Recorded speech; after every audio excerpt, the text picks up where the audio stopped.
नमस्कार दोस्तों, क्या आप जानते हैं कि एक गाजा से छोड़ी गई एक सस्ती मिसाइल को रोकने में इजराइल को लाखों डॉलर खर्च करने पड़ते हैं।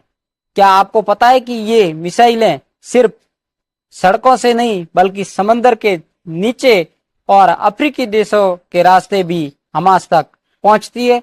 और क्या आप जानते हैं कि फिलिस्तीन जो आज भी गूगल मैप पर खोजा नहीं जा सकता?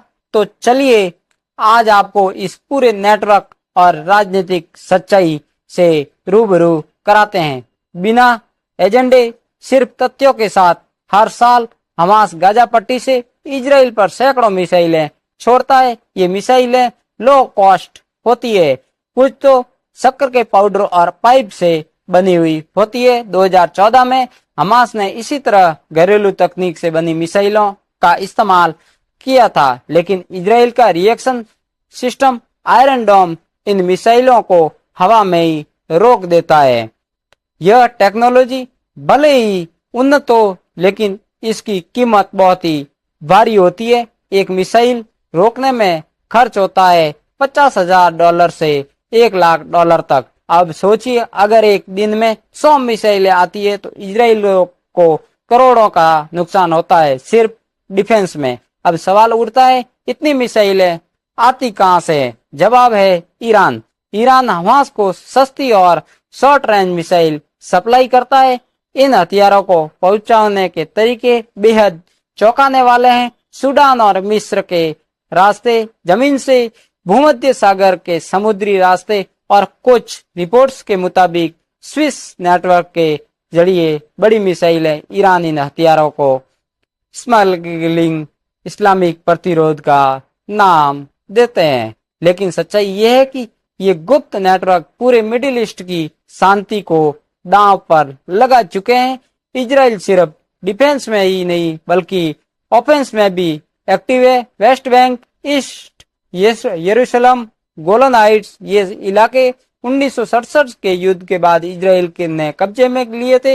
यूएन और दुनिया के कई देशों ने इसे अवैध कब्जा मानते हैं। इसके बावजूद इजराइल यहाँ लगातार सेटलमेंट बना रहा है, जिसे कुछ लोग ब्लू डोर प्रोजेक्ट भी कहते हैं। मकसद साफ है, डेमोग्राफिक कंट्रोल। लेकिन यह चीज टू स्टेट सॉल्यूशन की सबसे बड़ी रुकावट है। संयुक्त राष्ट्र ने कई बार कहा है कि वेस्ट बैंक में हो रहे निर्माण अवैध है।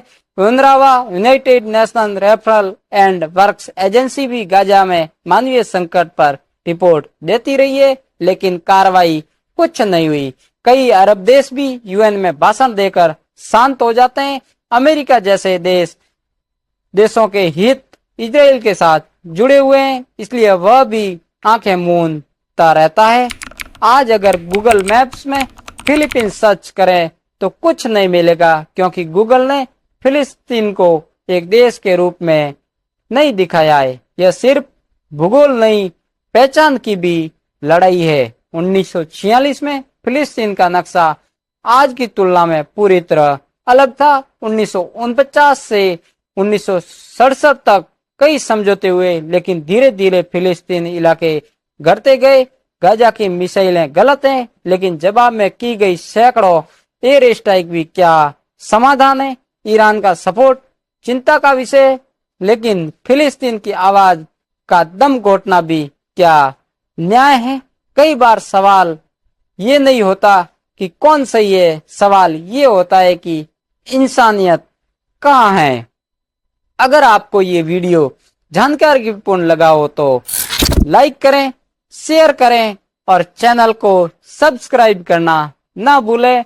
कमेंट में जरूर बताएं कि क्या आप फिलिस्तीन को एक देश के रूप में देखना चाहते हैं या इजराइल की सुरक्षा प्राथमिक होनी चाहिए।